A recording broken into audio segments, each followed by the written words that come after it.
جہاں تک سورہ محمد صلی اللہ علیہ وسلم کا تعلق ہے، یہ بھی قرآن کی ان صورتوں میں سے ہے کہ جس کے دو نام ہے. اس کا نام سورہ قتال بھی ہے. زمانہ نزول جو ہے یہ غزوہ بدر سے متصلاً قبل نازل ہوئی ہے، یعنی سورہ بقرہ ہی کا ضمیمہ اس کو سمجھنا چاہیے. سورہ بقرہ ہے، اکثر وہ آیات جو نازل ہوئی ہیں ہجرت کے بعد سے لے کر اور غزوہ بدر تک، ایک تو ان کا بڑا مجموعہ ہے جو 40 رکوعوں پر مشتمل ہے، وہ تو سورہ بقرہ ہے. لیکن اس کو علیحدہ رکھا گیا ہے، اگرچہ ہے اسی سلسلے کے اندر، اور اس کے علیحدہ رکھنے کا بیان کروں گا کہ سبب کیا ہے. تو گویا کہ اس کو ایک طرح سے سمجھیے کہ زمانہ نزول کے اعتبار سے یہ سورہ بقرہ کا ضمیمہ ہے، غزوہ بدر سے قبل نازل ہوئی. اور اس کا پس منظر کیا ہے کہ جب یہ حضور نے صلی اللہ علیہ وسلم اپنا اقدام کا عمل شروع کیا ہے، یعنی ایک تو 12 برس تک مکے میں تو حکم یہ تھا کہ ہاتھ بندے رکھو، ہاتھ رکے رکھو، نو ریٹیلیشن، ریونج کا کیا سوال، انتقام تو بہت دور کی بات ہے. No raising of hand even in self defence, اپنے بچانے کے لیے بھی ہاتھ نہیں اٹھانے. اگر خباب بن الارت سے کہا گیا کہ اتارے کپڑوں اتار دو، لیٹ جاؤ یاروں کے اوپر لیٹ جاؤ. حضرت یاسر کو اور حضرت سمیہ کو اور حضرت عمار کو جو کچھ بھی ایذائیں دے رہا تھا ابو جہل، کسی مسلمان کو اجازت نہیں تھی کہ جا کر اس کا ہاتھ پکڑے. نہیں، یہ مرحلہ تھا پیسو ریزسٹنس کا کہ جو تکلیف آئے جھیلو، جوابی کارروائی کوئی نہیں. لیکن اب جیسا کہ ہم سورہ حج میں پڑھ چکے، اذن للذین یقاتلون بانہم ظلموا، اب اقتتال کا دور شروع ہو گیا. لیکن یہ کہ جو منافقین تھے یا جن کے دلوں میں روگ تھا، جان جوکھوں میں ڈالنے کے لیے تیار نہیں تھے، وہ کچھ کہہ رہے تھے کہ آخر لڑائی بھڑائی کا کیا فائدہ ہے، یہ تو کوئی صلح سے کام کرنا چاہیے. یا کوئی یہ بھی کہتا ہوگا کہ گڑ دے کر مارا جا سکتا ہو تو زہر کائے کو دینا ہے. ہم اپنی دعوت و تبلیغ کے کام کو بس جاری رکھیں. اور یہ تو محمد نے، معاذ اللہ میں ان کی بات نقل کر رہا ہوں، یہ محمد نے خود جو ہے مہم جوئی شروع کر دی ہے کہ انہوں نے جو ہے ان کو چھیڑ چھاڑ شروع کر دی، ان کے قافلوں کا تعاقب شروع کر دیا، ان کی جو ہے وہ گویا کہ لائف لائن کے اوپر ہاتھ ڈال دیا. تو یہ جو حقیقت اقدام تو کر رہے ہیں یہ خود، اور اس سے گویا کہ لڑائی بھڑائی کا سلسلہ شروع ہو جائے گا. تو ان کے دلوں میں تو تھا روگ نفاق کا کہ وہ چاہتے نہیں تھے کہ ہمارے ایمان کا یہ امتحان ہو جائے کہ ہم سے کہا جائے کہ نکلو اللہ کی راہ میں جان ہتھیلی پر رکھ کر. لیکن وہ جو اس کی آڑ لے رہے تھے وہ کہہ رہے تھے کہ یہ لڑائی بھڑائی اور یہ جو ہے فساد، بلکہ صلح جوئی کے ساتھ معاملہ کرو. اور نوٹ کر لیجیے سورہ بقرہ کے دوسرے رکوع میں آیا تھا وَإِذَا قِيلَ لَهُمْ لَا تُفْسِدُوا فِي الْأَرْضِ قَالُوا إِنَّمَا نَحْنُ مُصْلِحُونَ أَلَا إِنَّهُمْ هُمُ الْمُفْسِدُونَ وَلَكِنْ لَا يَشْعُرُونَ. تو گویا کہ اس وقت ان کی جو ذہن کی کیفیت تھی اس میں اللہ تعالیٰ کی طرف سے یہ سورہ مبارکہ نازل ہوئی ہے. اور یہ اسلوب کے اعتبار سے پورے قرآن میں منفرد ہے. بالکل ابرپٹلی شروع ہو رہی ہے، کوئی تمہید نہیں، کوئی حروف مقطعات نہیں، کوئی اللہ کی حمد، کوئی اور شے، کچھ نہیں. قرآن مجید کی عظمت کچھ نہیں، بلکہ الذین، اس سے جملہ شروع ہو رہا ہے جو عام طور پر جملے کے شروع کے لیے عام اسلوب نہیں ہے. پھر یہ کہ وہ جو اسلوب ہوتا ہے آیات کے آخر میں اللہ تعالیٰ کے اسماء اور اللہ کی صفات کا، انہ عزیز الحکیم، وہ تو بڑا غفور ہے، رحیم ہے، اس طرح کی کوئی شے آپ کو یہاں نہیں ملے گی. اسلوب بالکل مختلف ہے. ہر آیت ابرپٹ شروع ہو رہی ہے، سورت بھی ابرپٹلی شروع ہوئی ہے اور ابرپٹلی ختم ہو جائے گی. اسی طریقے سے ہر آیت جو ہے شروع ہوتی ہے اور ابرپٹلی ختم ہو جاتی ہے بغیر کسی اختتامی اللہ کے اسماء اور صفات کے حوالے کے. باقی اس میں اور جو اگلی صورت ہے سورہ فتح، اس میں کیا ترتیب ہے وہ یہ ہے کہ حضور کی انقلابی جد و جہد کا جو آخری مرحلہ تھا، یعنی قتال، آرم کانفلکٹ، اس سے متصلاً قبل یہ سورہ محمد نازل ہو رہی ہے. اور اس کا جو اختتام ہو رہا تھا اور اللہ تعالیٰ کی طرف سے جو فتح آئی ہے اس کی تمہید ہے سورہ حدیبیہ، انا فتحنا لک فتحا مبینا. تو گویا کہ یہ دونوں اینڈ ہیں اس کے. جو آخری مرحلہ تھا انقلاب محمدی صلی اللہ علیہ وسلم کی جد و جہد کا،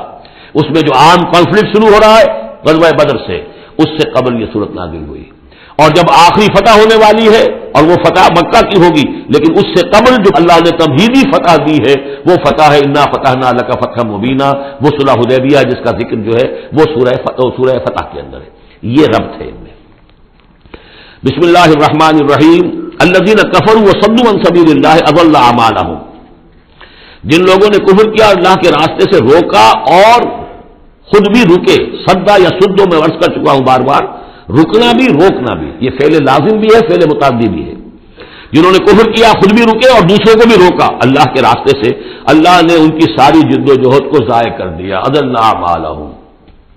ان کی ساری کوشش جو تھی اللہ کے دین کے راستے کو روکنے کی، حضور کی دعوت کو کے راستے کو روکنے کی، سب جا چکی، ضائع ہو چکی، اکارت ہو چکی. اور اب یہ قافلہ جو ہے دعوت محمدی کا صلی اللہ علیہ وسلم اور انقلاب نبوی کا، یہ اپنی منزل کی طرف بڑھے گا، وہ آخری درجے میں اب شامل ہونے والا ہے۔ والذین آمنوا وعملوا الصالحات وآمنوا بما نزل علی محمد وهو الحق من ربهم کفر عنهم سیئاتهم واصلح بالهم، اور اس کے برعکس جو لوگ ایمان لائے، جنہوں نے نیک عمل کیے اور جو ایمان لائے اس شے پر جو نازل کی گئی ہے محمد پر صلی اللہ علیہ وسلم، وهو الحق، اور وہ حق ہے، من ربهم، ان کے رب کی طرف سے، کفر عنهم سیئاتهم، اللہ نے دور کر دیے، معاف کر دیے ان سے ان کی خطائیں، ان کی غلطیاں، واصلح بالهم، اور ان کے حال کو، ان کی کیفیت کو سنوار دیا، بنا دیا، ان کی سیرتیں، ان کے کردار۔ اب دیکھ لو یہ جو صحابہ کی جماعت جو ہے، ان کی سیرتیں دیکھو، ان کی شخصیتیں دیکھو، اللہ تعالیٰ نے ان کو نکھار کر ان بھٹیوں میں سے گزار کر کے جو مکے میں تھیں، جن میں سے کہ آزمائشوں کی بھٹیوں میں سے نکل کر آئے ہیں، تو کندن ہو چکے ہیں، خالص زر خالص۔ ذالک بان الذین کفروا اتبعوا الباطل، یہ اس لیے کہ جن لوگوں نے کفر کیا انہوں نے باطل کی پیروی کی،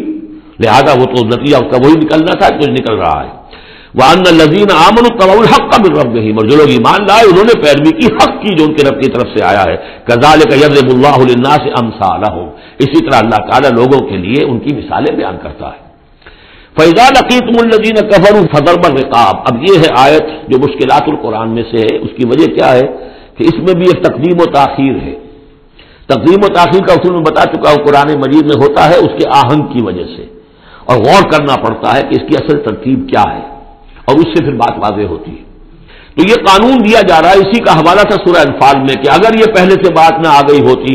تو اے مسلمانوں، تم نے جو یہ قیدیوں کو ذبح فدیہ لے کر چھوڑنے کا فیصلہ کیا ہے، اس پر تم پر بڑی سخت گرفت ہوتی ہے اللہ کی، لیکن چونکہ یہ آیت آ چکی تھی اب وہ اس کی وضاحت میں کر دوں گا آپ کو۔ فَإِذَا لَقِيتُمُ الَّذِينَ كَفَرُوا، تو اے مسلمانوں جب اب تمہاری مٹ بھیڑ ہو کافروں سے، اب جو ہے آرم کانفلکٹ شروع ہونا ہے،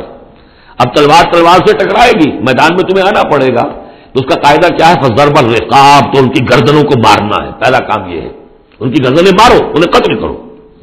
حَتَّىٰ إِذَا أَثْخَنْتُمُوهُمْ، یہاں تک کہ جب تم ان کو اچھی طریقے سے کچل دو، ان کی طاقت ختم ہو جائے، فَشُدُّوا الْوَثَاقَ، پھر تم ان کو قیدی بنا سکتے ہو، پھر باندھو ان کو مضبوطی کے ساتھ۔ فَإِمَّا مَنًّا بَعْدُ وَإِمَّا فِدَاءً حَتَّىٰ تَضَعَ الْحَرْبُ أَوْزَارَهَا، اور پھر چاہے تو انہیں اس کے بعد جو ہے تم چھوڑ سکتے ہو احسان رکھ کر، بغیر فدیہ لیے، اور وَإِمَّا فِدَاءً، یا فدیہ لے کر، حَتَّىٰ تَضَعَ الْحَرْبُ أَوْزَارَهَا، یہاں تک کہ جنگ جو ہے وہ اپنے ہتھیار رکھ دے، ڈال دے۔ اس میں ہے اصل میں تقدیم و تاخیر، یہ پہلے ہے حَتَّىٰ إِذَا أَثْخَنْتُمُوهُمْ فَشُدُّوا الْوَثَاقَ حَتَّىٰ تَضَعَ الْحَرْبُ أَوْزَارَهَا فَإِمَّا مَنًّا بَعْدُ وَإِمَّا فِدَاءً، یعنی یہ کہ جب تمہارا مقابلہ کافروں سے ہو تو پہلے مرحلہ یہ کہ ان کی گردنیں مارو، پھر جب ان کی قوت کچھ لی جائے پھر تم انہیں قیدی بنا سکتے ہو، جب تک کہ جنگ اپنے ہتھیار بالکل رکھ دے۔ اب اس کو سمجھ لیجئے کہ ایک ہوتی ہے بیٹلز، ایک ہوتی ہے وار۔ بدر جنگ تھی لیکن بیٹل کی نوعیت کی تھی، وار تو 6 سال تک چلتی ہے۔ Battle of Badr, battle of Uhud, battle of Ahzab, battle of Bani al-Mustaliq, battle معلوم کتنی بیٹلز ہیں۔ یہ 6 سال تک مسلسل جنگ ہے، جس میں کہ تھوڑا سا وقفہ آیا صلح حدیبیہ کی وجہ سے، ورنہ تو جا رہے۔ وار واز کنٹینیوئنگ،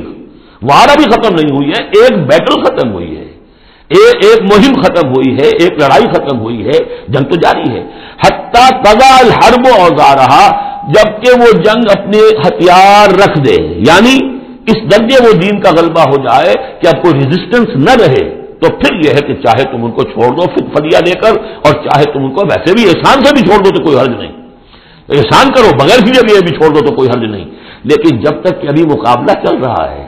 اس وقت تک فدیہ لے کر چھوڑ دینے کے معنی کیا ہوئے کہ آپ نے کفر کو تقویت پہنچائی۔ جو آج یہاں جنگ کرنے کے لیے آئے تھے ان میں سے 70 مارے گئے، اچھا وہ تو کفر کا ایک بازو تو ٹوٹ گیا، لیکن یہ 70 جو تمہاری قید میں آئے تھے اس کو تم نے فدیہ لے کر چھوڑ دیا تو یہ بازو دوبارہ جا کر تم پر حملے کے لیے تیار ہو جائے گا کہ نہیں؟ لیکن چونکہ یہاں پہ اب اس کا معاملہ ججمنٹ کا، واقعتاً دشمن کی قبر کچلی گئی ہے یا نہیں، یہ ہے ججمنٹ کا معاملہ۔ تو حضور نے اگر یہ سمجھا کہ قبر کچھ نہیں گئی ہے تو اس کے اوپر پکڑ نہیں ہو سکتی۔ اجتہاد جو ہے، اجتہاد کا اصول یہ ہے کہ اجتہاد میں مختی بھی ہو تو اسے اجر ملتا ہے اور مصیب ہو تو دوہرا اجر ہے۔ چونکہ حضور کے اجتہاد پر یہ تھا تو آپ کو اگر چھوڑ دیا گیا تو اما منن بعد و اما فدان، جب یہ آلٹرنیٹو اس کے اندر موجود ہے اس آیت کے اندر کہ اس کے بعد پھر چاہو تو تم بغیر کوئی فدیہ لیے ہوئے احسان بھر کر چھوڑ دو اور چاہے فدیہ لے کر چھوڑ دو، تو حضور نے اس کو استعمال کیا ہے، اگرچہ اللہ تعالیٰ کے نزدیک ابھی وہ کچھ بھی نہیں گئی تھی کفر کی طاقت، لہذا یہ قبل از وقت ہے جو اجتہاد ہو گیا ہے، اسی لیے کہا کہ اگر یہ آیت نازل نہ ہو چکی ہوتی پہلے تو جو کچھ تم نے کیا ہے اللہ تعالیٰ اس پر تمہاری پکڑ سخت کرتا، میرا خیال ہے میں وہ آیت بھی آپ کو سنائی دوں، اس لیے کہ یہ بہت مشکل مقامات میں سے ہے، بڑی مشکل سے لوگوں کی سمجھ میں آتی ہے۔ دیکھیے یہ آیت نمبر 67 سے سنا رہا ہوں، ما کان لنبی ان یکون لہ اسرا حتی یسخن فی الارض، وہی لفظ جو یہاں آیا ہے حتی اذا اسخنتموہم حتی یسخن فی الارض، کسی نبی کے لیے یہ روا نہیں ہے کہ وہ کوئی قیدی بنا لے جب تک کہ زمین میں پوری طریقے سے خوریزی نہ ہو جائے اور کفر کو کچل نہ دیا جائے۔ تریدون عرض الدنیا، تم دنیا کا ساز و سامان چاہتے ہو کہ یہ فدیہ دیں گے رقم آئے گی، واللہ یرید الآخرہ، اللہ کے نگاہوں کے سامنے آخرت ہے، اللہ عزیز الحکیم، اللہ عزیز الحکیم ہے، لولا کتاب من اللہ سبقا، اگر یہ اللہ کی طرف سے وہ کتاب پہلے آنا چکی ہوتی، حکم، اب یہ کتاب کے معنی پھر وہی حکم ہے یہاں پر، اللہ کی طرف سے پہلے یہ آیت جو ہے جو اس حکم پر مبنی ہے وہ نازل نہ ہو چکی ہوتی، لمسکم فیما اخذتم عذاب عظیم، کہ جو کچھ تم نے لیا ہے اس پر تمہارے اوپر بڑی سخت گرفت ہوتی ہے اللہ کی طرف سے، لیکن چونکہ وہ تھی فَكُلُوا مِمَّا غَنِمْتُمْ حَلَالًا طَيِّبًا، تو جو بھی اب تمہیں غنیمت ملی ہے اسے کھاؤ، حلال اور طیب سمجھتے۔ یہ ہے اس آیت کا مطلب، جب تمہارا مقابلہ ہو دشمنوں سے تو گردنیں مارنا ہے پہلا کام، پھر جب پوری طرح کچل لو، طاقت کچھ نہیں گئی کفر کی، تو پھر قیدی بھی بناؤ، فشد الوثاق حتی تضع الحرب اوزارہا، جب جنگ بالکل ختم ہو جائے اور گویا کہ وہ ہتھیار ڈال دیے جنگ نے، ڈگ ڈال دیے، اب کوئی طاقت نہیں رہی کفر میں، پھر تم چاہو تو ان کو فدیہ لے کر چھوڑ دو، چاہو تو بغیر فدیہ کے بھی چھوڑ دو، کوئی بات نہیں، اب کوئی خطرہ نہیں، اس لیے کہ انقلاب آ چکا اور مستحکم ہو چکا، اب ان کے کیے کچھ نہیں ہوگا۔ حتی تضع الحرب اوزارہا ذلک ولو یشاء اللہ لانتصر منہم، اللہ چاہتا تو خود ہی ان سے بدلہ لے لیتا، ان کو فار سے انتقام لے لیتا، ولکن لیبلو بعضکم ببعض، اللہ تعالیٰ چاہتا تو اس 1000 کے لشکر کو آنے واحد میں ختم کر دیتا، لیکن اللہ نے تمہیں موقع دیا،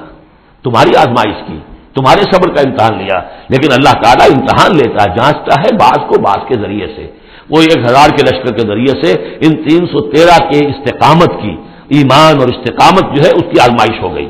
والذین قتلوا فی سبیل اللہ فلن یضل اعمالهم، اور جو لوگ اللہ کی راہ میں قتل ہو گئے تو اللہ تعالیٰ ان کے اعمال کو ضائع کرنے والا نہیں ہے، ان کے سارے اعمال کا بھرپور اجر انہیں مل جائے گا۔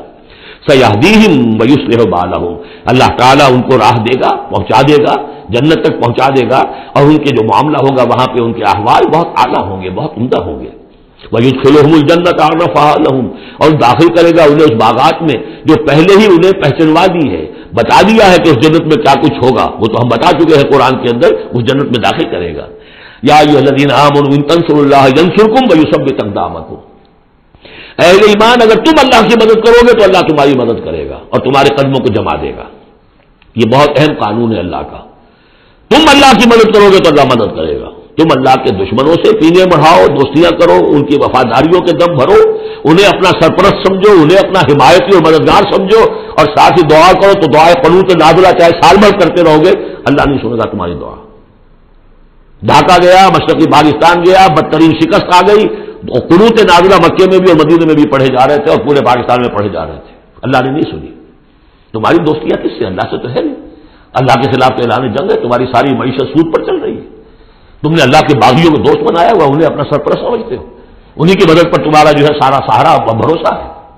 آ رہا تھا کوئی جہاز چل کر امریکہ کا، وہ تو نہیں آیا، تو اللہ کیوں سنے گا تمہاری بات؟ ان تنصروا اللہ ینصرکم ویثبت اقدامکم، اگر تم اللہ کی مدد کرو گے، تم اس کے اگر مخلص ہو، فرما بردار ہو، اس کے دین کا جھنڈا لے کر کھڑے ہو گئے ہو، تن من دھن اس کے لیے لگانے کو تیار ہو، اللہ مدد کرے گا اور تمہارے قدم جما دے گا۔ والذین کفروا فتعسا لهم، اور وہ لوگ جنہوں نے کفر کیا ہے ان کے لیے تو پھر ہے ان کو گویا کہ رد کر دینا، رانگہ درگاہ کر دیے جائیں گے، وہ کھائیں ٹھوکریں۔ وعد اللہ اعمالہم، اللہ نے ان کے تمام اعمال کو، جد و جہد کو، کوششوں کو بالکل گمراہ کر دیا، یعنی ختم ہو گئی وہ، اور ان کا حاصل کچھ نہ ہوا۔ ذالک بانہم کرہوا ما انزل اللہ فاحبط اعمالہم، اس کی وجہ کیا ہے کہ انہوں نے وہ چیز ناپسند کی جو اللہ نے نازل کی، فاحبط اعمالہم، اللہ نے ان کے تمام نیک اعمال بھی ضائع کر دیے۔ یعنی آخر ان میں ایسے بھی تھے کفار میں سے جو غریبوں کو کھانا کھلا دیتے تھے، جو حاجیوں کی خدمت کرتے تھے اور سمجھتے تھے بڑی نیکی کا کام ہم کر رہے ہیں. یہ سورہ توبہ میں ہم پڑھ آئے ہیں، اجعلتم سقایۃ الحاج و عمارۃ المسجد الحرام، ان چیزوں کو تم نے بہت بڑی نیکیاں سمجھ رکھا ہے. لیکن یہ کہ اگر تم نے اللہ کے نازل کیے ہوئے قرآن کو ناپسند کیا ہے تو اللہ نے تمہاری ساری اعمال جو ہے حبس کر دیے. افلم یسیروا فی الارض فینظروا کیف کان عاقبۃ الذین من قبلہم، تو چاہے یہ زمین میں گھومے پھرے نہیں کہ یہ دیکھتے کہ کیا انجام ہوا ان لوگوں کا جو ان سے پہلے تھے. دمر اللہ علیہم، اللہ تعالیٰ نے ان پر ہلاکت کو مسلط کر دیا. وللکافرین امثالھا، اور ان کافروں کے لیے بھی ایسے ہی انجام آئیں گے. ذالک بان اللہ مولا الذین آمنوا وان الکافرین لا مولا لہم، اور یہ اس لیے کہ اللہ تو مولا ہے، رفیق ہے، پشت پناہ ہے، مددگار ہے اہل ایمان کا، اور یہ کہ کافروں کا کوئی مولا ہے ہی نہیں. یہ اصل میں یہیں سے حضور نے پھر وہ نعرہ اخذ کیا تھا جب غزوہ احد میں، جب وقتی طور پر مسلمانوں کی شکست ہو گئی اور حضور بھی اور صحابہ بھی پھر پہاڑ کے اوپر چڑھ گئے احد پر، اور اس کے بعد پھر جو دامن میں کھڑے ہوئے تھے جو کفار کے اس وقت کے سربراہ تھے، اس میں ابو سفیان تھے اور خالد بن ولید جو بعد میں دونوں ایمان لے آئے صحابہ میں سے ہیں. تو اس وقت یہ ہے کہ ابو سفیان نے نعرہ لگایا تھا لنا عزا ولا عزا لکم، ہمارے لیے عزا جیسی دیوی ہے، اس نے ہماری مدد کی ہے، تمہارے لیے تو عزا ہے ہی نہیں. تو حضور نے کہا تھا مسلمانوں سے جواب دو اللہ مولانا ولا مولا لکم، اللہ ہمارا مولا ہے، تمہارا کوئی مولا نہیں. اس نے کہا تھا اعلی ہبل، لیکن یہ کہ اس کے جواب میں کہا گیا اللہ اکبر، اللہ سب سے اعلیٰ بھی ہے، بڑا بھی ہے. یہ جو نعرہ ہے کہ اللہ مولانا ولا مولا لکم ذالک بان اللہ مولا الذین آمنوا وان الکافرین لا مولا لہم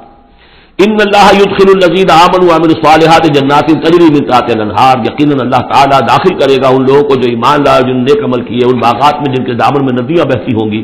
والذین کفروا یتمتعون ویاکلون کما تاکل الانعام، اور وہ لوگ جو کفر کر رہے ہیں وہ کھا پی رہے ہیں، عیش اڑا رہے ہیں دنیا میں، کھا رہے ہیں جیسے کہ حیوانات بھی کھاتے ہیں. والنار مثوی لکم، لیکن یہ کہ بالآخر ان کا ٹھکانہ جو ہے وہ آگ ہے. وکأی من قریۃ ہی اشد قوۃ من قریتک التی اخرجتک،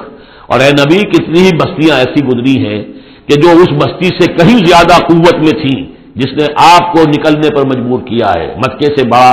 بڑے بڑے شہر تھے، ان سے بڑی اس کی جو ہے قوتیں تھیں، بڑی طاقتور قومیں وہاں رہتی تھیں. تو یہ جو بستی جس نے کہ آپ کو وہاں سے نکلنے پر مجبور کیا ہے، اس سے کہیں زیادہ بڑی بستیاں تھیں، انہیں ہم نے ہلاک کیا. اہلکناہم فلا ناصر لہم، ان کو ہم نے ہلاک کر دیا اور ان کا کوئی مددگار نہ ہوا. افمن کان علی بینۃ من ربہ کمن زین لہ سوء عملہ، تو بھلا وہ شخص جو اپنے رب کی طرف سے بینہ پر ہے، اس کی سرشت اور اس کی فطرت نیک ہے، اور پھر یہ کہ اس کو اللہ تعالیٰ نے جو ہدایت دی ہے وہ اس پر قائم ہے. کمن زین لہ سوء عملہ، کیا وہ اس جیسا ہو جائے گا کہ جس کے اعمال اس کے لیے مزین کر دیے گئے ہیں، برے اعمال اس کے، لیکن اسے محسوس ہوتا ہے کہ بڑے شاندار میرے اعمال ہیں، میری تہذیب، طریقتکم المثلیٰ، تمہارا کلچر بہت اعلیٰ کلچر، مثالی کلچر. واتبعوا اہواءہم، اور انہوں نے پیروی کی ہے اپنی خواہشات کی. ان دونوں میں ظاہر بات ہے کوئی مساوات نہیں ہو سکتی. وہ جو اللہ کی طرف سے بینہ پر ہے وہ کامیاب ہونے والے ہیں، اور یہ لوگ جو اپنی خواہشات کی پیروی کر رہے ہیں ناکام ہونے والے ہیں. مثل الجنۃ التی وعد المتقون فیہا انہار من ماء غیر آسن وانہار من لبن لم یتغیر طعمہ وانہار من خمر لذۃ للشاربین وانہار من عسل مصفى ولہم فیہا من کل الثمرات ومغفرۃ من ربہم کمن هو خالد فی النار وسقوا ماء حمیما فقطع امعاءہم. صدق اللہ العظیم. مثال اس جنت کی جس کا وعدہ کیا گیا ہے متقیوں سے، اس میں نہریں ہیں پانی کی جن میں کوئی بو نہیں، اور نہریں ہیں دودھ کی جس کا ذائقہ تبدیل نہیں ہوتا. وانہار من خمر، اور ایسی شراب کی نہریں کہ جو لذت والی ہے پینے والوں کے لیے. وانہار من عسل مصفى، اور نہریں ہیں ایسے شہد کی جس کو صاف کیا جا چکا ہو، جھاگ اتارا جا چکا ہو. وَلَهُمْ فِيهَا مِنْ كُلِّ الثَّمَرَاتِ، اور پھر مزید برآں ان کے لیے ہوں گے وہاں تمام میوے، تمام پھل. وَمَغْفِرَةٌ مِّن رَبِّكُمْ، اور مغفرت ہوگی ان کے رب کی طرف سے.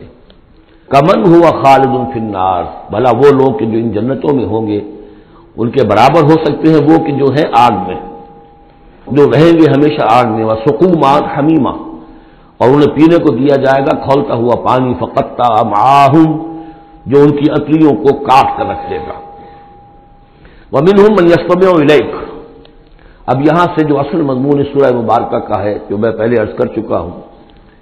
کہ قتال سے جو طبیعت اب گھبرا رہی تھی کچھ لوگوں کی، خاص طور پر جن کے دلوں میں روب تھا، منافقت تھی، ان کی کیفیت ہے جو اس سورہ مبارکہ میں بڑی تفصیل سے آئے گی۔ ومنہم من یستمع الیک، ان میں سے کچھ لوگ ایسے بھی ہیں جو اے نبی آپ کی بات بڑی توجہ سے سنتے ہیں، حتی اذا خرجوا من عندک، یہاں تک کہ جب وہ آپ کے پاس سے نکل کر باہر جاتے ہیں، قالوا للذین اوتوا العلم ماذا قال آنفا، تو وہ کہتے ہیں ان کو کہ جنہیں علم دیا گیا، کیا کہا انہوں نے، اب یہ نئی بات آج کیا کہہ دی انہوں نے۔ یہ اوت العلم سے مراد اہل ایمان بھی ہو سکتے ہیں کہ وہ لوگ اہل ایمان میں سے جو لوگ ان میں زیادہ سمجھدار ہیں اور جن کو سمجھتے ہیں کہ زیادہ ان کو اللہ نے فہم عطا فرمایا، ان سے پوچھتے ہیں یہ بات کچھ سمجھ میں نہیں آئی جو آج کہی ہے محمد نے صلی اللہ علیہ وسلم، یا پھر یہ اہل کتاب سے جا کر پوچھتے ہیں جو علم والے جن کو علم پہلے دیا گیا تھا، ماذا قال آنفا، یہ کیا کہہ دیا، یعنی جنگ کے بارے میں جو بھی اب کوئی تجویز ہو رہی ہے، اقدام کا مرحلہ ہے، نکلنا ہے، قریش کے قافلوں کا پیچھا کرنا ہے، ماذا قال آنفا اولئک الذین طبع اللہ علی قلوبہم، یہ وہ لوگ ہیں کہ جن کے دلوں پر اللہ تعالیٰ نے مہر کر دی ہے، واتبعوا اہواءہم، اور یہ اپنی خواہشات کی پیروی کر رہے ہیں، یعنی یہ ہچکچاہٹ جن کے اندر پیدا ہو گئی ہے، در حقیقت یہ نشانی ہے اس بات کی کہ ان کے دلوں میں منافقت پیدا ہو چکی ہے۔ والذین اہتدوا زادہم ھدی، اور جو ہدایت پر ہے اللہ تعالیٰ نے ان کی ہدایت میں اضافہ کیا ہے، اس نئے مرحلے کے آنے سے ان کے جوش ایمان میں اور ذوق شہادت میں اضافہ ہو گیا ہے۔ وآتاہم تقواہم، اللہ تعالیٰ نے انہیں ان کے تقوی میں اور اضافہ فرمایا ہے۔ فہل ينظرون الا الساعة ان تأتيهم بغتة، تو یہ کس چیز کے منتظر ہے سوائے قیامت کے کہ وہ آ دھمکے ان پر اچانک۔ فقط جاء اشراطها، اس کی علامتیں تو آ چکی ہیں، یعنی قیامت کی سب سے بڑی علامت جو ہے وہ در حقیقت حضور صلی اللہ علیہ وسلم کی بعثت ہے، جو کہ آپ آخری رسول ہیں، اور آپ نے فرمایا بھی ہے کہ بعثت انا والساعة کہاتین، دونوں انگلیوں کو آپ نے جوڑا، میں اور قیامت اس طریقے سے جڑے ہوئے، اب میرے بعد کوئی اور نبی نہیں، انا آخر المرسلین وانتم آخر الامم، میں آخری رسول ہوں، تم آخری امت ہو، تو اب آپ کی بات تو قیامت ہی آنی ہے۔ فَأَنَّىٰ لَهُمْ إِذَا جَاءَتْهُمْ ذِكْرَاهُمْ، تو جب وہ دھمکے گی تو پھر اس وقت ان کا یاد کرنا یا نصیحت اخذ کرنا یا سبق حاصل کرنا ان کے کس کام کا ہوگا۔ فَاعْلَمْ أَنَّهُ لَا إِلَٰهَ إِلَّا اللَّهُ وَاسْتَغْفِرْ لِذَنبِكَ، بس جان لو کہ اللہ کے سوا کوئی معبود نہیں، اور اپنی خطاؤں کے لیے اللہ سے استغفار کرو۔ اب یہاں ایک تو یہ ہے کہ یہ بات خطاب کر کے حضور سے کہی جا رہی ہے واحد کے سیغے میں، اس حوالے سے ایک تعبیر تو یہ ہو سکتی ہے کہ یہ حقیقت میں حضور کی وساطت سے آپ کی امت سے کہی جا رہی ہے، لیکن یہ ہے کہ اس میں علماء نے یہ بات بھی نکالی ہے کہ یہاں حضور مخاطب ہے، اور حضور کی مخاطبت میں یہ پہلو موجود ہے کہ حضور کے گناہ کا معاملہ جو ہے ہم اپنے گناہ پر قیاس نہ کریں۔ حسنات الابرار سیئات المقربین، حضور کی تو جو انٹینسٹی ہوتی تھی تعلق با اللہ کی شدید، اس میں ذرا سی کمی آتی تھی تو آپ اسے بھی سمجھتے تھے کہ بہت بڑی کوتاہی مجھ سے ہو گئی ہے، گویا کہ ہمارے لیے تو کہیں بمشکل کبھی اللہ تعالیٰ کی خصوصی عنایت سے طبیعت کے اندر انشراح ہو جائے تو یہ بہت بڑی نعمت ہے، اور حضور کے لیے وہ تو انشراح تو ہر وقت رہتا ہی تھا، اگر ذرا سا کہیں کسی مسئلے میں تھوڑی سی اس انشراح کی شدت میں کمی آ جائے تو آپ اسے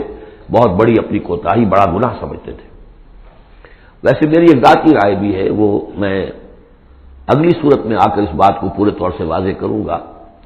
کہ یہاں حضور کی خطا سے مراد یہ ہے کہ جو بھی اس جد و جہد میں کہیں کوئی کوتاہی رہ گئی ہے، اور وہ کوتاہی اگر دوسرے مسلمانوں سے ہوئی ہے، تب بھی جیسا کہ آپ کو معلوم ہے کہ جنگ اگرچہ سب مل کر لڑتے ہیں، سپاہی بھی لڑتا ہے، لیکن یہ کہ صحرا بنتا ہے تو جو کمانڈر ہوتا ہے، سپہ سالار ہوتا ہے، فتح اس کے کھاتے میں جاتی ہے۔ اسی طریقے سے شکست ہو جائے تو شکست کا جو کلنک کا ٹیکہ ہے وہ بھی ظاہر بات ہے کہ سپہ سالار کے ماتھے پر لگے گا، چاہے اس میں غلطی کسی اور کی ہو جائے۔ اس اعتبار سے اگر کہیں کسی سے کوئی کوتاہی ہوئی ہے تو گویا کہ وہ حضور صلی اللہ علیہ وسلم کی جد و جہد ہونے کے اعتبار سے کہ آپ ہی کی قیادت میں ہو رہی ہے، تو اس جد و جہد کے اندر کہیں کوئی کوتاہی یا کمی جو ہے اس کا ذکر ہو رہا ہے۔ وللمؤمنین والمؤمنات، اے نبی آپ استغفار کیجئے اپنی خطا تقصیر کا بھی، اور اہل ایمان مردوں اور عورتوں کے لیے بھی۔ واللہ یعلم متقلبکم ومثواکم، اللہ خوب جانتا ہے کہاں تمہیں لوٹ کر جانا ہے، بازگشت تمہاری کہاں ہے، اور کہاں تمہارا اصل گھر ہے مستقل، تمہارا ٹھکانہ کہاں ہے، یعنی آخرت بہشت۔ وَيَقُولُ الَّذِينَ آمَنُوا لَوْلَا نُزِّلَتْ سُورَةٌ، اور کہتے ہیں یہ لوگ جو ایمان کے دعوے دار ہیں کیوں نہیں کوئی سورت نازل ہوئی۔ یہ بہت اہم آیت ہے اس سورت کی، کہ اصل میں حضور نے جب وہ چھوٹی چھوٹی مہمیں بھیجنی شروع کر دی تھی، اس وقت تک کوئی ایسی صحیح آیت جب اللہ کے راستے میں نکلو اور قتال کرو شاید نازل نہیں ہوئی۔ اذن کے درجے میں تو بات آ گئی کہ سورہ حج کے اندر آیت نازل ہو گئی تھی، لیکن سورہ حج کو بھی بعض لوگ کیونکہ مدنی سمجھتے ہیں تو ہو سکتا ہے وہ بھی اس کے بعد نازل ہوئی ہو اگر وہ رائے صحیح ہو۔ باقی سورہ بقرہ کے اندر جو آیات آئی ہیں وہ بھی یہ ہے کہ جب وہ تم سے جنگ کریں، قاتلوا فی سبیل اللہ الذین یقاتلونکم، اور بظاہر ہجرت کے بعد ابتدا ابھی مکے والوں کی طرف سے نہیں ہوئی تھی، انیشیٹو حضور نے لیا ہے، چھوٹے چھوٹے دستے آپ نے بھیجنے شروع کر دیے، ان کا گھیراؤ گویا کہ آپ کر رہے۔ ایک تو پولیٹیکل آئسولیشن آف قریش کہ جہاں بھی آپ گئے 4 مہموں میں تو آپ خود بھی تشریف لے گئے، 8 مہمات ہیں کل بدر سے پہلے، جن میں سے 4 میں آپ نے بھی شرکت فرمائی، اس لیے وہ غزوات کہلاتے ہیں۔ عام ہمارا خیال ہے کہ پہلا غزوہ جو ہے غزوہ بدر ہے، اس سے پہلے 8 ہیں مہمات، جن میں سے 4 سرایا ہیں جن میں حضور تشریف نہیں لے گئے، مسلمانوں کو آپ نے بھیجا، اور 4 غزوات ہیں۔ جہاں آپ گئے وہاں جا کر آپ نے وہاں کے قبیلے سے، اس علاقے میں جو قبیلہ آباد تھا اس سے آپ نے صلح کر لی۔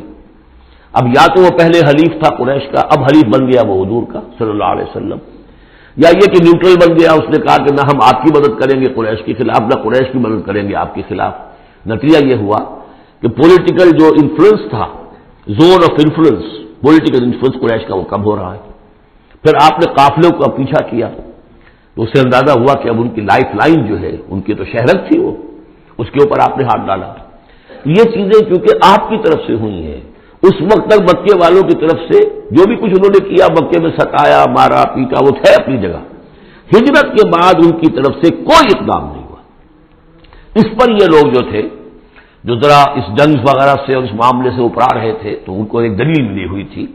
وہ کہتے تھے لولا نزل سورۃ، کیوں نہیں کوئی سورت نازل ہو جاتی۔ یہ تو محمد صلی اللہ علیہ وسلم نے خود ہی اپنا ایک سلسلہ شروع کر دیا ہے اپنی ذاتی رائے سے۔ ان کا خیال ہوگا جیسے کوئی مہم جو انسان ہوتا ہے، تو شاید اسی طریقے سے اب یہ جو ہے مہم جو انسان بن گئے۔ لولا نزل سورۃ فاذا انزلت سورۃ محکمۃ، پھر جب ایک محکم سورت نازل کر دی گئی، وذکر فیہا القتال، اور اس میں قتال کا حکم آ گیا۔ رأیت الذین فی قلوبہم مرض، تو اب تم دیکھو گے ان لوگوں کو کہ جن کے دلوں میں روگ ہے، ینظرون الیک نظر المغشی علیہ من الموت، اب آپ کی طرف ایسے دیکھیں گے جیسے وہ شخص دیکھتا ہے جس پر موت کی غشی طاری ہو رہی ہوتی ہے۔ دلیل ان کی ختم ہو گئی۔ اب وہ کہتے تھے کہ آیت اترے، کو قرآن نازل ہو جس سے معلوم ہو کہ اب قتال ہے، یہ اللہ کا حکم ہے۔ اسی لیے اسی آیت میں جو لفظ قتال آیا ہے، اسی کے حوالے سے اس سورت کا نام سورہ قتال بھی ہے۔ فَإِذَا أُنزِلَتْ سُورَةٌ مُحْكَمَةٌ وَذُكِرَ فِيهَا الْقِتَالُ رَأَيْتَ الَّذِينَ فِي قُلُوبِهِم مَّرَضٌ يَنظُرُونَ إِلَيْكَ نَظَرَ الْمَغْشِيِّ عَلَيْهِ مِنَ الْمَوْتِ فَأَوْلَىٰ لَهُمْ، تو افسوس ہے ان پر، بربادی ہے ان کے لیے۔ طاعۃ وقول معروف، دیکھو ایمان لائے ہو، ایمان کا دعویٰ کر رہے ہو تو اطاعت لازم ہے تم پر، طاعۃ وقول معروف، ہاں کوئی مشورہ دینا ہے، بھلی بات کہنی ہے، کوئی حرج نہیں ہے، مشورہ دے سکتے ہو، اچھی بات کہہ سکتے ہو، لیکن اطاعت کرنی پڑے گی۔ فَإِذَا عَزَمَ الْأَمْرُ، مشورے کے بعد جب فیصلہ ہو جائے، ایک بات طے ہو جائے، فَلَوْ صَدَقُوا اللَّهَ لَكَانَ خَيْرًا لَهُمْ، تو اب اگر انہوں نے جو وعدہ اللہ سے کیا ہوا تھا اور جو میثاق ایمان ان کا ہے، اس کو اگر یہ سچا کریں گے، ثابت ہوں گے سچے، تبھی ان کی خیریت ہے، تبھی ان کے لیے بہتری ہے۔ فَهَلْ عَصَيْتُمْ إِن تَوَلَّيْتُمْ أَن تُفْسِدُوا فِي الْأَرْضِ وَتُقَطِّعُوا أَرْحَامَكُمْ، اس آیت کے 2 ترجمے کیے گئے ہیں۔ پہلے میں وہ ترجمہ کر رہا ہوں کہ جو شیخ الہند کا بھی ہے اور مجھے اسی سے اتفاق ہے کہ تم ذرا سوچو، اگر جس حال میں اس وقت تم ہو، اگر تمہیں حکومت مل جائے، تم والی بن جاؤ، تمہیں یہاں اقتدار مل جائے اس جزیرہ نما عرب میں، تو تمہاری ابھی چونکہ پوری تربیت نہیں ہوئی ہے، خاص طور پر ظاہر بات ہے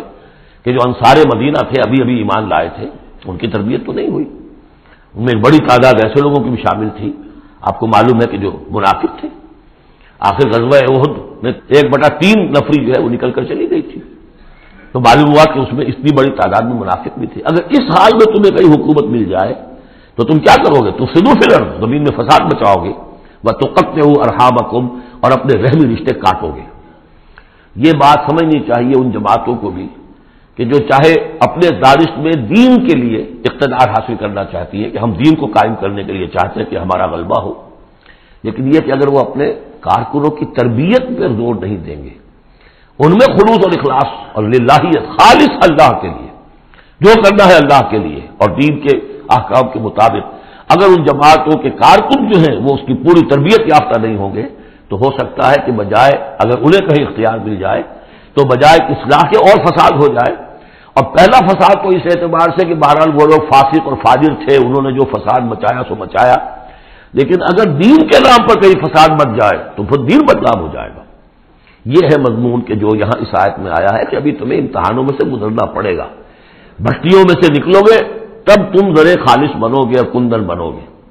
ایک ترجمہ یہ کیا گیا ہے ان تولیتم، مطلب اگر تم منہ موڑ لو گے، قتال نہیں کرو گے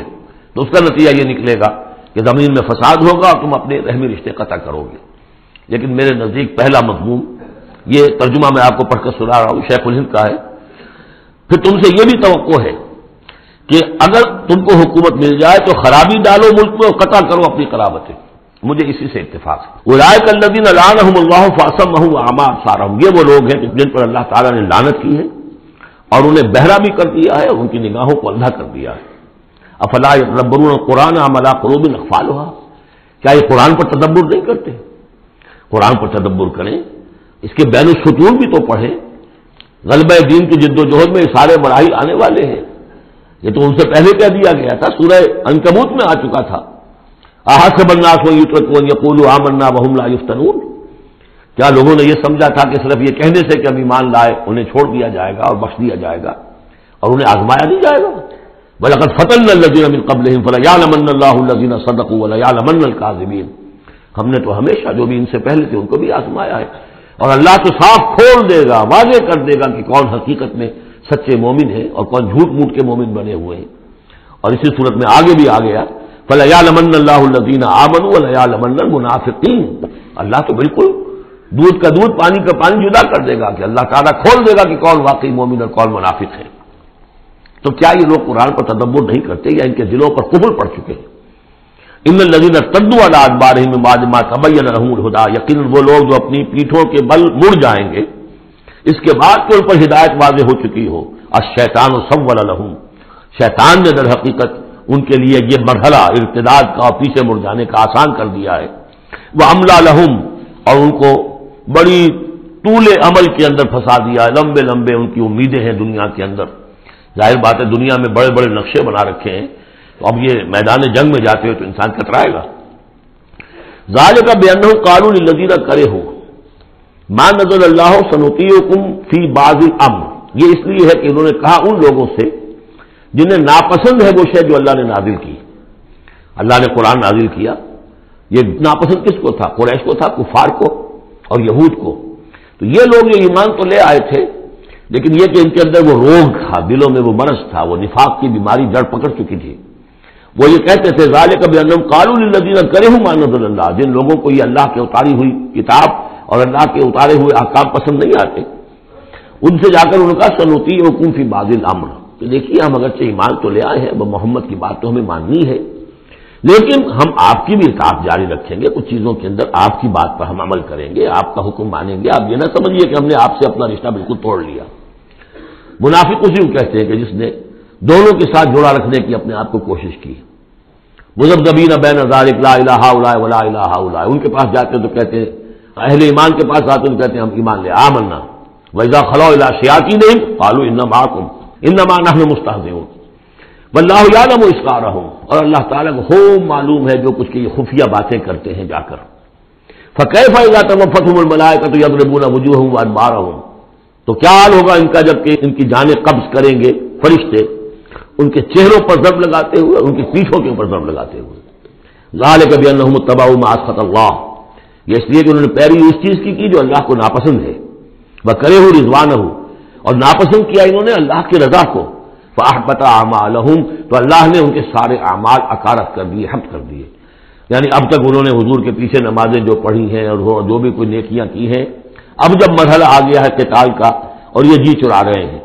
تو گویا کہ وہ سارے ان کے اب تک کے جو اعمال ہیں وہ ہفت ہو جائیں۔ ام حسب الذین فی قلوبہم مرض ان لن یخرج اللہ اضغانہم، کیا سمجھا تھا ان لوگوں نے کہ جن کے دلوں میں یہ روگ ہے کہ اللہ تعالیٰ ان کے کھوٹ کو ظاہر نہیں کرے گا، وہ اپنے کھوٹ کو اندر جو نفاق کی بیماری لیے پھرتے ہیں اس کو چھپائے رکھ سکیں گے؟ انہوں نے یہ سمجھا تھا، اللہ تعالیٰ نے تو اسے واضح کرنا تھا، فَلَيَعْلَمَنَّ اللَّهُ الَّذِينَ آمَنُوا وَلَيَعْلَمَنَّ الْمُنَافِقِينَ۔ تو ام حسب الذین فی قلوبہم مرض ان لن یخرج اللہ اضغانہم، انہوں نے یہ سمجھا تھا کہ اللہ تعالیٰ ان کے کھوٹ کو، دلوں کے کھوٹ کو علم نشرہ نہیں کر دے گا۔ وَلَوْ نَشَاءُ لَأَرَيْنَاكَهُمْ، اور اگر ہم چاہیں تو اے نبی آپ کو دکھا دیں کہ یہ ہیں وہ لوگ، فَلَعَرَفْتَهُمْ بِسِیمَاهُمْ، آپ ان کے چہروں سے انہیں خود ہی پہچان لیں گے۔ ظاہر بات ہے کہ صادق الایمان شخص کا چہرہ اور ایک منافق کا چہرہ، انسان کے قلب کی کیفیت جو ہوتی ہے وہ تو چہرے کے اوپر جو ہے، face is the index of mind, ذہنی کیفیت جو ہے، قلب کی کیفیت جو ہے وہ چہرے پر ہوتی ہے۔ فَلَعَرَفْتَهُمْ، تو آپ پہچان ہی چکے ہیں انہیں ان کے چہروں سے، وَلَتَعْرِفَنَّهُمْ فِي لَحْنِ الْقَوْلِ، اور مزید آپ پہچان لیں گے انہیں ان کی گفتگو کے ڈھب سے، انداز سے۔ گفتگو میں بھی ظاہر بات ہے کچھ چاپلوسی کریں گے، کچھ ہیر پھیر ڈالیں گے، ایک مخلص آدمی کی گفتگو اور ایک اس طرح کے شخص کی گفتگو زمین و آسمان کا فرق ہوتا ہے۔ واللہ یعلم اعمالکم، اللہ تمہارے اعمال کو خوب جانتا ہے۔ وَلَنَبْلُوَنَّکُمْ حَتَّىٰ نَعْلَمَ الْمُجَاہِدِينَ مِنکُمْ وَالصَّابِرِينَ، اور ہم تو لازماً آزمائیں گے تمہیں، یہاں تک کہ ہم، ترجمہ تو ہوگا ہم معلوم کر لیں، ہمیں علم ہو جائے، لیکن چونکہ اہل سنت کا عقیدہ یہ کہ اللہ کا علم تو قدیم ہے، تو یہاں ہم اس کی ترجمانی کرتے ہوئے کہتے ہیں ہم ظاہر کر دیں گے اس کو تاکہ سب کے علم میں آ جائے، سب دیکھ لیں۔ ہم آزمائیں گے تمہیں یہاں تک کہ سب دیکھ لیں جو مجاہدین کون ہیں تم میں سے، حتیٰ نعلم المجاہدین منکم والصابرین، اور وہ جو صبر کرنے والے ہیں، وَنَبْلُوَ أَخْبَارَكُمْ، اور ہم تمہارے سارے حالات کی پوری طریقے سے تحقیق کر لیں۔ یہ تقریباً سمجھیے کہ وہ آیت جو آئی تھی سورہ بقرہ میں، وَلَنَبْلُوَنَّكُمْ بِشَيْءٍ مِّنَ الْخَوْفِ وَالْجُوعِ وَنَقْصٍ مِّنَ الْأَمْوَالِ وَالْأَنفُسِ وَالثَّمَرَاتِ، ابھی وہاں چونکہ قتال کا حکم نہیں آیا تھا اس لیے وہاں پر ابھی جنگ کا تذکرہ نہیں تھا، یہ تو تھا کہ ہم تمہیں آزمائیں گے بھوک سے اور جان اور مال کے نقصان سے اور ثمرات کے ضیاع سے، لیکن یہاں اسی آیت کو ایکسٹینشن سمجھیے، وَلَنَبْلُوَنَّكُمْ حَتَّىٰ نَعْلَمَ الْمُجَاهِدِينَ مِنكُمْ وَالصَّابِرِينَ، تاکہ ہم دیکھ لیں کون ہیں وہ جو واقعتاً جہاد کرنے والے ہیں، صبر کرنے والے ہیں، اور ان کی پوری طرح جانچ پرکھ کر لیں۔ إِنَّ الَّذِينَ كَفَرُوا وَصَدُّوا عَن سَبِيلِ اللَّهِ وَشَاقُّوا الرَّسُولَ مِن بَعْدِ مَا تَبَيَّنَ لَهُمُ الْهُدَىٰ لَن يَضُرُّوا اللَّهَ شَيْئًا، یقیناً وہ لوگ جنہوں نے کفر کیا اور جو روکتے رہے لوگوں کو بھی اللہ کے راستے سے اور اللہ کی اور اس کے رسول کی مخالفت میں سرگرم رہے، زدہ میں پڑ گئے، من بعد ما تبین لهم الہدیٰ، اس کے بعد کہ ان کے لیے ہدایت واضح ہو چکی تھی، لن يضروا اللہ شیئا، وہ اللہ کا کچھ نہیں بگاڑ سکیں گے، وسیحبط اعمالهم، اللہ تعالیٰ ان کے اعمال کو بھی حبط کر دے گا۔ پہلے ذکر تھا منافقین کا، اب یہاں کفار مکہ کا ذکر ہے۔ ان کے اعمال کیا تھے؟ وہی حاجیوں کی خدمت کرتے تھے، اجعلتم سقایۃ الحاج وعمارۃ المسجد الحرام کمن آمن باللہ والیوم الآخر، اور یہ کہ بہرحال اور بھی کچھ دیکھ، کسی نے کھانا کھلا دیا، کسی کو کچھ اور کر دیا، اور پھر یہ کہ جو کچھ انہوں نے جد و جہد کی ہے، انہوں نے بھی مال خرچ کیے ہیں، جنگیں کی ہیں، بدر میں آئے تھے تبھی تو بہت سے لوگوں نے کفار نے انفاق کیا تھا، تبھی تو ساز و سامان تیار ہوا تھا، 900 اونٹ لے کر نکلے تھے، روزانہ ایک دن 10 ایک دن 9 اونٹ تو ذبح ہو رہے تھے وہ فوج کو جو کھانا کھلانے کے لیے، تو آخر لوگوں نے کنٹریبیوٹ کیا تھا، تو یہ سارے اعمال ان کے اکارت چلے گئے۔ یا ایھا الذین آمنوا اطیعوا اللہ واطیعوا الرسول ولا تبطلوا اعمالکم، اہل ایمان اللہ کی اطاعت کرو اور اس کے رسول کی اطاعت کرو، لا تبطلوا اعمال، اپنے اعمال ضائع نہ کرا بیٹھنا، یعنی اب تک اگر تم نے کچھ اعمال کیے ہیں، کوئی محنت بھی کی ہے، کچھ انفاق بھی کیا ہے، کچھ اور جد و جہد کی ہے، لیکن اب جو یہ مرحلہ نیا آ گیا ہے اس کو یوں سمجھیے اب امر حال یہ ہے، اللہ کا اس کے رسول کا جس وقت جو حکم ہے اس وقت اس کو ماننا ہوگا، اب حکم یہ ہے، لہذا اگر اس میں تم نے کہیں پیٹھ دکھا دی تو تم اپنے سارے سابقہ اعمال کو باطل کرا لو گے۔ ان الذین کفروا وصدوا عن سبیل اللہ ثم ماتوا وهم کفار فلن یغفر اللہ لهم، یقیناً وہ لوگ کہ جنہوں نے کفر کیا اور اللہ کے راستے سے وہ روکتے رہے اور یا رکے رہے، یہ دونوں جیسے میں نے عرض کیا کہ صدا یا صدو جو ہے یہ فعل لازم بھی ہے، فعل متعدی بھی ہے، ثم ماتوا وهم کفار، اور وہ مر گئے اسی حال میں کہ وہ کافر تھے، فلن یغفر اللہ لهم، تو ایسے لوگوں کو اللہ تعالیٰ ہرگز نہیں بخشے گا۔ فلا تہنوا، تو اے مسلمانوں تم ڈھیلے نہ پڑو، بودے پن کا مظاہرہ نہ کرو، وتدعو الی السلم، سیدھا سلم میں، اور تم جو اب یہ کہہ رہے ہو صلح کی بات ہونی چاہیے اور سلامتی کی بات ہونی چاہیے اور خام خواہ کی لڑائی جھگڑا جو ہے اس سے کیا حاصل ہے، یہ جو تم کر رہے ہو یہ نہ کرو. فلا تہنوا وتدعوا الی السلم، بلکہ اب جو مرحلہ آ گیا ہے اب تو سرفروشی کا مرحلہ آ گیا ہے. وانتم الاعلون، اور گھبراؤ نہیں، تم ہی سب سے اونچے رہو گے، سربلند رہو گے، غالب ہوگے. واللہ معکم، اللہ تمہارے ساتھ ہے، اس کی مدد تمہارے شامل حال ہے. ولن یترکم اعمالکم، اللہ تعالیٰ تمہارے اعمال ضائع نہیں کرے گا. انما الحیات الدنیا لعب و لہو، یہ دنیا کی زندگی تو کھیل ہے اور کچھ جی کا بہلانا ہے، اس کے سوا کیا ہے؟ آخرت کے مقابلے میں تو یہ دھوکے کا سامان ہے، دھوکے کی تکتی ہے. وما الحیات الدنیا الا متاع الغرور وان تؤمنوا وتتقوا یؤتکم اجورکم، اگر تم ایمان لاؤ، ایمان پر قائم رہو اور اپنے رب کا تقوی اختیار کیے رکھو، اللہ تعالیٰ تمہیں دے گا تمہارے بدلے، تمہارے اجر. ولا یسألکم اموالکم، اور وہ تم سے تمہارے مال نہیں مانگتا. مطلب یہ کہ سارے مال نہیں مانگتا یا تم سے زبردستی مال نہیں مانگتا. دیکھیے دونوں چیز ذہن میں رکھیے، اللہ مال تو مانگتا ہے. من ذا الذی یقرض اللہ قرضا حسنا، کون ہے جو اللہ کو قرض حسنا دیتا ہے؟ کتنی مرتبہ کہا اللہ کی راہ میں انفاق کرو، اللہ کی راہ میں انفاق کرو.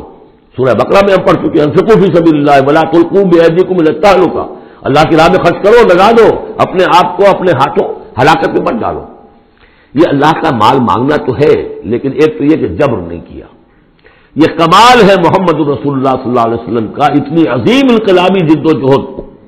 کبھی آپ نے نہیں کہا کہ ایمرجنسی ہے لہذا اب سب کا مال ضبط، فلاں کا مال ضبط. کچھ نہیں، جو بھی تشویق ہے، ترغیب ہے، لیکن جس نے دیا اپنی مرضی سے دیا. سوائے ایک جنگ کے نفیر عام بھی نہیں تھی، تشویق ہے، ترغیب ہے. حرض المؤمنین علی القتال، نکلو اللہ کی راہ میں. شہادت جو ہے اس کو اپنا مقصود سمجھو، شہادت ہے مطلوب و مقصود مومن، جبر نہیں کیا. یہ کمال ہے میرے نزدیک. ویسے تو کمال ہر پہلو سے ہے، لیکن یہ نکتہ بھی ذہن میں رکھیے کہ کہیں بھی کسی صورتحال میں جبر کا معاملہ نہیں آیا. تو اللہ تعالیٰ تم سے جبرن نہیں مانگتا یا کل کے کل مال نہیں مانگتا. ان یسألکموہا، اگر وہ تم سے مانگے تمہارے سارے مال، فیحفکم، اور تم پر سختی کرے، تنگی کرے، تبخلوا، تم بخل سے کام لوگے، ویخرج اضغانکم، اور اللہ ظاہر کر دے گا پھر تمہارے اندر کے کھوٹ کو. جو تمہارا کھوٹ اندر ہے وہ زبانوں پر آ جائے گا، جیسا کہ غزوہ احزاب کے موقع پر آ گیا کہ ما وعدنا اللہ ورسولہ الا غرورا. منافقین نے یہ بات کہہ دی کھلم کھلا کہ اللہ اور اس کے رسول نے تو ہمیں دھوکہ دیا، سب باغ دکھائے. ہاں تم ہؤلاء تدعون لتنفقوا فی سبیل اللہ، تمہیں بلایا جا رہا ہے، ترغیب دی جا رہی ہے، تمہیں تشویق کی جا رہی ہے کہ تم اللہ کی راہ میں خرچ کرو. لتنفقوا فی سبیل اللہ فمنکم من یبخل، تم میں سے کوئی وہ بھی ہے جو بخل سے کام لیتے ہیں. ومن یبخل فانما یبخل عن نفسہ، جو کوئی بخل سے کام لے رہا ہے وہ بخل اپنے آپ سے کر رہا ہے، وہ اپنے وہ فائدے چھوڑ رہا ہے کہ جو انفاق سے اسے ملیں گے.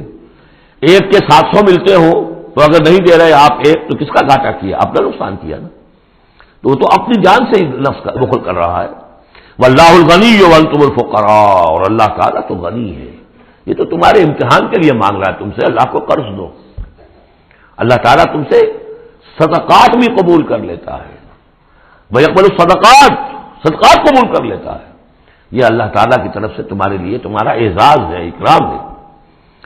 واللہ الغنی، حالانکہ وہ غنی ہے. وانتم الفقراء، اور محتاج اصل میں تم ہو. وَإِن تَتَوَلَّوْا، یہ آیت بڑی فیصلہ کن ہے. ان تتولوا، اگر تم پیٹھ پھیر لوگے، یستبدل قوما غیرکم، تو تمہیں ہٹا کر کسی اور قوم کو لے آئے گا. ثم لا یکونوا امثالکم، پھر وہ تمہاری طرح کے نہیں ہوں گے. اب یہ ہو سکتا ہے کہ اس کا اطلاق جو ہے اس وقت کچھ لوگوں پر بھی ہوا ہو کہ جنہوں نے منافقت کی بنا پر پیٹھ موڑ لی. اللہ نے اپنے نبی کے لیے ان سے زیادہ جو ہے جانثار قسم کے اہل ایمان جو ہے وہ فراہم کر دیے. لیکن یہی آیت جو ہے اس اعتبار سے کہ حضور کی بعثت اصلی، بعثت خصوصی امیین کے لیے تھی، بنی اسماعیل اور عرب کے مشرکین جو ان کے تابع تھے،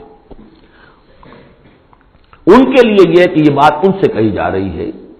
کہ اب تمہیں سے امت بنی ہے. امت مسلمہ کن سے بنی ہے؟ اس کا نیوکلیس اہل عرب، وہی امت عرب کے لوگ. اگر یہ مشن جو تمہارے حوالے ہوا ہے کذالک جعلناکم امۃ وسطا لتکونوا شہداء علی الناس ویکون الرسول علیکم شہیدا، اگر تم نے اس مشن سے منہ موڑ لیا تو اللہ تمہیں ہٹائے گا، معزول کر دے گا، کسی اور قوم کو لے آئے گا. چنانچہ میرے نزدیک اس آیت کا ظہور ہوا ہے بتمام و کمال 13ویں صدی عیسوی میں، جبکہ اللہ تعالیٰ نے عربوں کو امت مسلمہ کی قیادت سے معزول کر دیا۔ 1258 عیسوی میں سقوط بغداد ہوا، ہلاکو کے ہاتھوں جو مسلمانوں پر تاتاریوں کے ہاتھوں بیتی ہے، کروڑوں مسلمان قتل ہوئے اس وقت، معمولی نہیں۔ اور آخری خلیفہ بنو عباس کا اس کو کھینچ کر محل سے گھسیٹ کر باہر نکالا گیا، جانور کی ایک کھال میں لپیٹ کر تاتاریوں نے اپنے گھوڑوں کے سموں تلے اسے کچل دیا۔ وہ گویا کہ عربوں کا معزول ہونا تھا امت مسلمہ کی قیادت سے۔ اس کے بعد کچھ عرصہ گزرا ہے، لیکن پھر اللہ نے وہ ایک معجزہ دکھایا کہ انہی تاتاریوں میں سے کتنی قومیں ایمان لے آئیں۔ ہے آیا فتنہ تاتار کے افسانے سے، پاسماں مل گئے کعبے کو صنم کھانے سے۔ پھر وہی تاتاری تھے جن میں سے ترکان تیموری نکل آئے، ترکان صفوی نکل آئے، ترکان سلجوقی ان سے بھی پہلے آ چکے تھے، اور ترکان عثمانی، پھر گریٹ آٹومان امپائر، پھر خلافت بھی اللہ نے پھر وہاں منتقل کر دی۔ 400 برس پر خلافت جو ہے وہ بھی ترکان عثمانی کے پاس رہی۔ ان تتولوا یستبدل قوما غیرکم ثم لا یکونوا امثالکم۔ صدق اللہ العظیم۔ بارک اللہ لی ولکم فی القرآن العظیم ونفعنی وإیاکم بالآیات والذکر الحکیم۔